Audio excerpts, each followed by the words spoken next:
Welcome to Virtual Learning Network.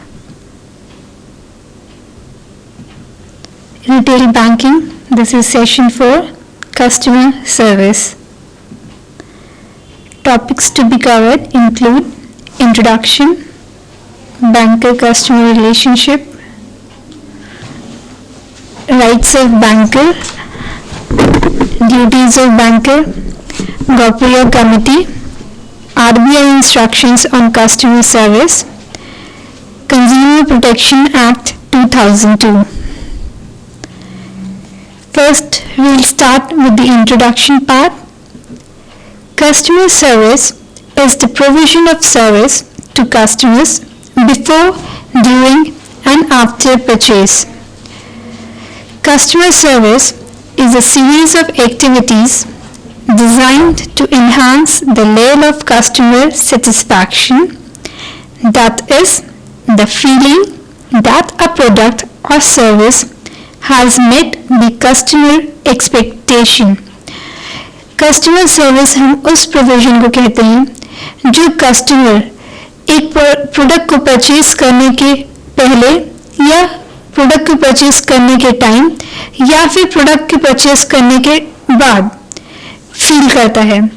Customer service series of activities होती हैं जो इसलिए बनाई जाती हैं ताकि कस्टमर का जो सेटिस्फैक्शन लेवल हो वो हाई हो और वो किसी भी प्रोडक्ट को अगर प्रोड्यूस कर रहा है या किसी भी सर्विस को ले रहा है तो वो उससे फुली सेटिस्फाइड हो. रिटेल बैंक्स जो है वो एकदम प्रेशर में है आज कि वो अपनी ब्रांच की प्रोडक्टिविटी इंक्रीज कर सके अपने एग्जिस्टिंग कस्टमर के साथ, मोर कस्टमर्स को लेकर और नई ब्रांचेस इंक्रीज करके. आजकल बैंक्स ने बहुत सारी टेक्नोलॉजीज इंट्रोड्यूस करी हैं like internet banking, tele banking, ATM technologies जो कि बहुत सोफिस्टिकेटेड रिटेल बैंक कस्टमर को सर्व करती हैं. Next is banker customer relationship. Banker customer relationship is just a special contract where a person entrusts valuable items with another person with an intention that such items shall be retrieved on demand from the keeper by the person who so entrusts. Banker customer relationship एक बहुत special relationship होता है जिसमें एक person दूसरे person को customer banker को अपनी कोई चीज दैट इज मनी या समथिंग एल्स देता है, उस इंटेंशन से देता है ताकि वो फ्यूचर में जब भी कभी भी बैंकर से डिमांड करे तो बैंकर इजीली उसको उसकी चीजें वापस कर सके. ये प्राइमरी रिलेशनशिप होते हैं जो कि बैंक में देखा जाता है और इसको हम डेटर और क्रेडिटर रिलेशनशिप भी कहते हैं या फिर क्रेडिटर और डेटर रिलेशनशिप भी कहते हैं कस्टमर से. Now depending on the functions of the bank के फंक्शंस पे डिपेंड करता है कि बैंक किस तरह के फंक्शंस परफॉर्म कर रही है. ये रिलेशनशिप अलग अलग तरीके से होता है जैसे debtor creditor relationship. Debtor creditor relationship अगर कोई बैंक डिपॉजिट एक्सेप्ट कर रहा है तो वो डेटर बन जाता है. अगर कोई कस्टमर अपना अकाउंट विड्रॉ कर रहा है तो वो कस्टमर डेटर बन जाता है और जो बैंकर है वो क्रेडिटर बन जाता है. Next relationship is trustee beneficiary relationship. Banks जो है वो ट्रस्टी के रूप में भी आती हैं, ट्रस्टी की तरह भी एक्ट करती हैं. वो ट्रस्टी के तरह इस रूप में एक्ट करती हैं कि सपोज कोई पर्सन है तो उसका अकाउंट बैंक में नहीं है, अगर उसके बिहाफ में बैंकर डिपॉजिट करेगा मनी और इन फ्यूचर उसे रिक्वेस्ट करेगा कि वो अपना मनी उसमें डिपॉजिट करे. Next is agent principal relationship. Bank customer के बीच में एक एजेंट और प्रिंसिपल का रिलेशनशिप भी होता है जब बैंकर बिल्स को एक्सेप्ट कर लेता है ताकि वो इन फ्यूचर कस्टमर के बिहाफ में उन बिल्स की कलेक्शन ले सके, तो वो एजेंट कहलाता है और जो कस्टमर होता है वो प्रिंसिपल कहलाता है। Next type of relationship is bailee bailor relationship. जब कोई बैंकर अपने कस्टमर की किसी भी चीज की कस्टडी लेता है, उसकी लीगल पोजीशन लेता है, तो उसको बेली कहते हैं और कस्टमर को बेलर कहते हैं। Next type of relationship is lessee relationship. अगर कोई कस्टमर बैंक में कोई लॉकर हायर कर रहा है, तो जो बैंकर होता है, जो बैंक होता है, वो लेसर हो जाता है, और कोई जो कस्टमर है जो हायर कर रहा है उसको हायरर और लेसी बोलते हैं। ये रिलेशनशिप एक लैंडलॉर्ड और एक टेनेंट के रिलेशनशिप की तरह होता है। Next is rights of banker. Banker के पास बहुत सारे राइट होते हैं, जैसे right to charge a reasonable commission for the bank service. Banker के पास राइट होता है कि वो एक फिक्स्ड अमाउंट का कमीशन कस्टमर से चार्ज करे जिसकी वो सर्विसेज प्रोवाइड कर रहा है। Right to interest. बैंकर के पास राइट होता है कि वो कस्टमर से प्रॉपरली हर चीज का, हर प्रिंसिपल का इंटरेस्ट अमाउंट ले। Right to set off. Banker के पास राइट होता है कि वो किसी भी चीज को सेट ऑफ करे। Next type of right is right to return unpaid any check which would create an unauthorized overdraft or any check which would exceed an agreed overdraft limit। Banker के पास राइट होता है कि वो customer के किसी भी अनपेड चेक को रिटर्न कर दे या किसी भी चेक को रिटर्न कर दे जिसकी ओवरड्राफ्ट लिमिट ज्यादा हो। Bankers line right of appropriation. Banker के पास राइट होता है अप्रोप्रिएशन का। बैंकर के पास राइट होता है कि वो अपने अकाउंट्स की सीक्रेसी, उसकी कॉन्फिडेंशियलिटी को मेंटेन करे।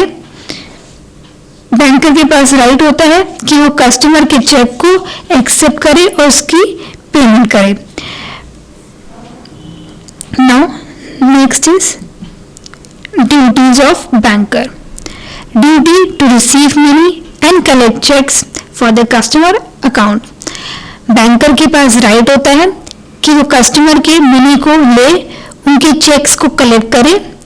Duty to pay customer cheques on demand provided that they are properly drawn and that they are adequate funds and approved facilities to honor the checks। Banker के पास duty होती है banker की कि वो customer के cheque को on demand उसकी payment करे। Next duty is duty to act in good faith and without negligence when dishonouring a cheque. Banker की ड्यूटी होती है कि वो अपना काम एक गुड फेथ में करे।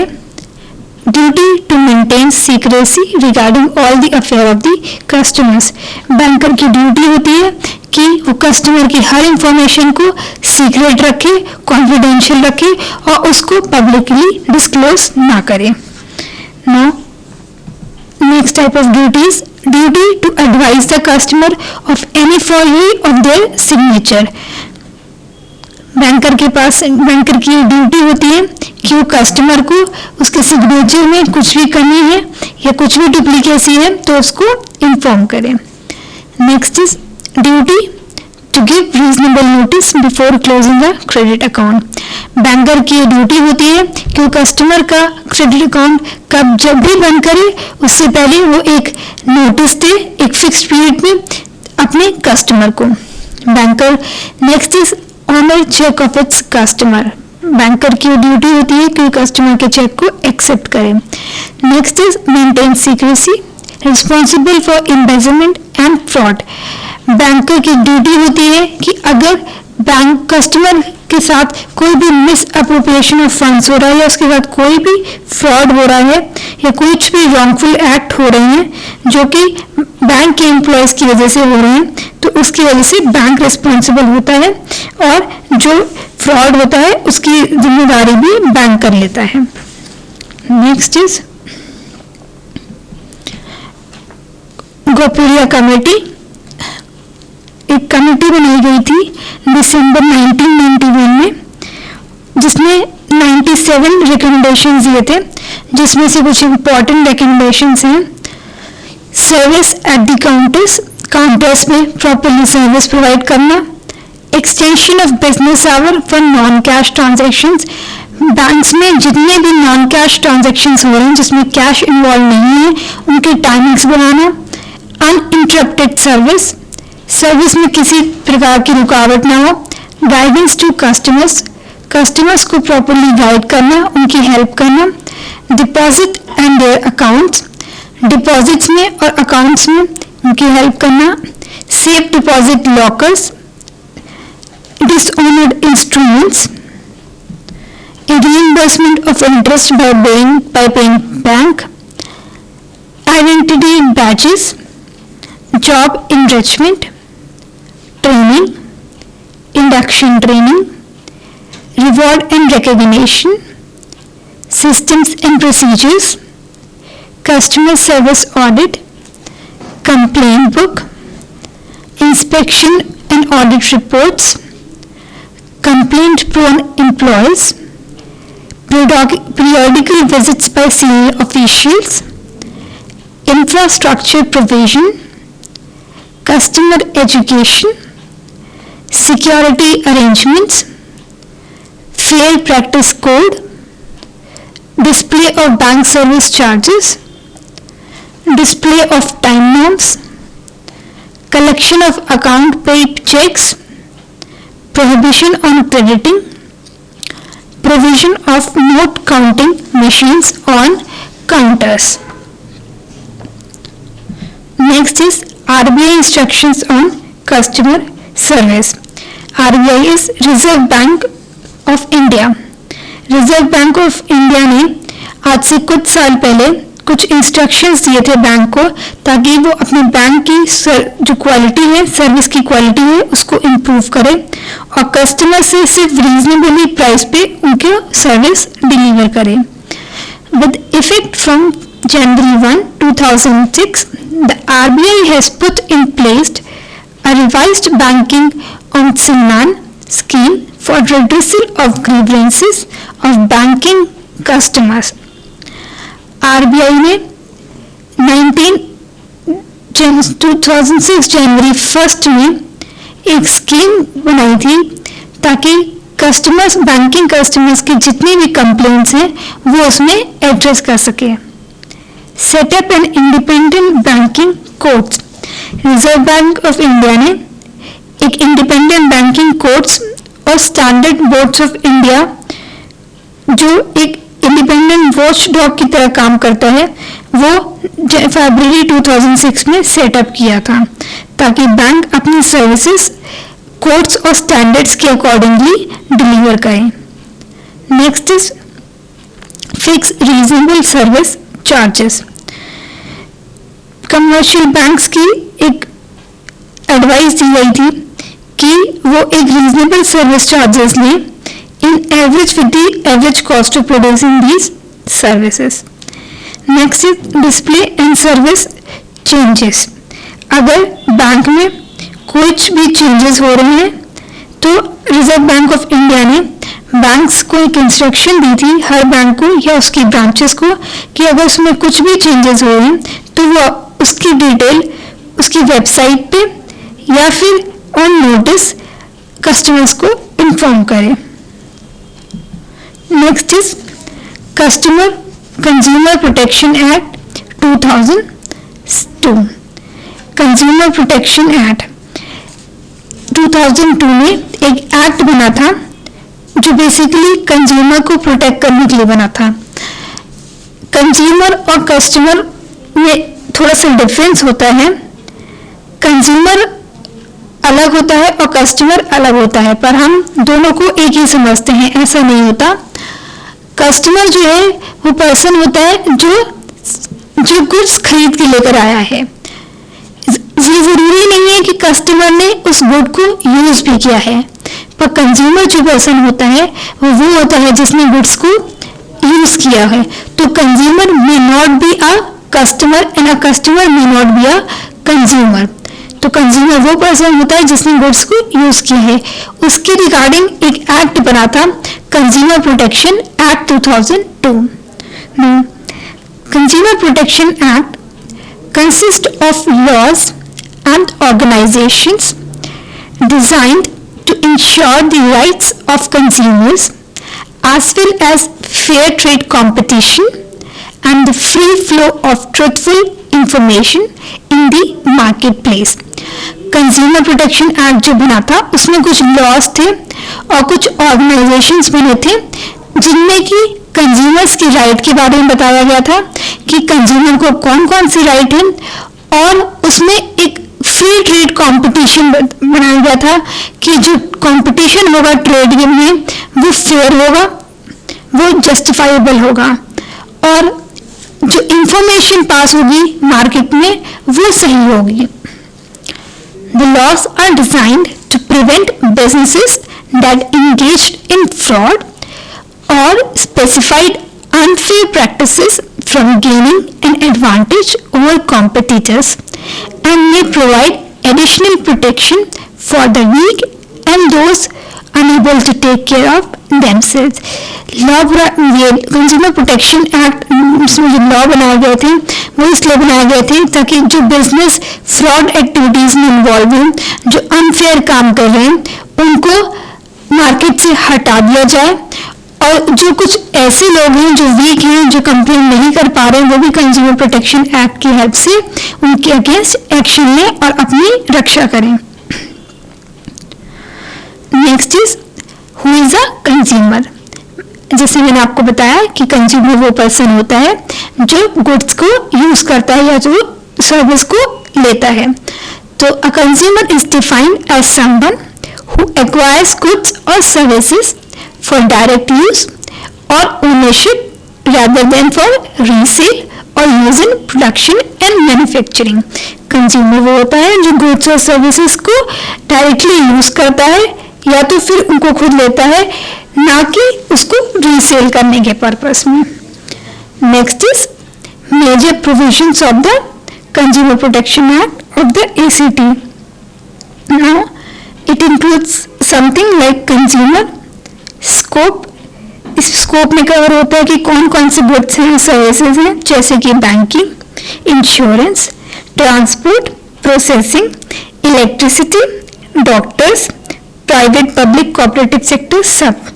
प्रोसीजर में होता है कि कंज्यूमर अपनी कंप्लेंट कैसे फाइल कर सकता है, अकेले या तो फिर कुछ लोगों के साथ में, या तो फिर कोई एक वॉलंटरी कंज्यूमर ऑर्गेनाइजेशन है उसके थ्रू।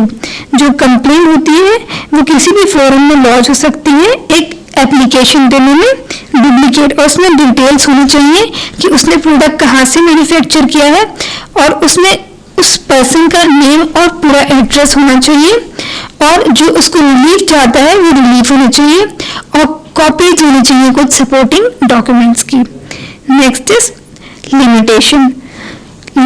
एक लिमिटेशन होती है कंप्लेन को लॉन्च करने के लिए इस एक्ट में, जो कि होती है 2 years। अगर किसी प्रोडक्ट को परचेज करने में 2 साल से ज़्यादा लग चुके हैं तो उस प्रोडक्ट की कंप्लेन नहीं हो सकती है। एक प्रोडक्ट की कंप्लेन तभी होगी अगर उस प्रोडक्ट को सिर्फ 2 साल हुए हैं कंज्यूमर के द्वारा परचेज करने में।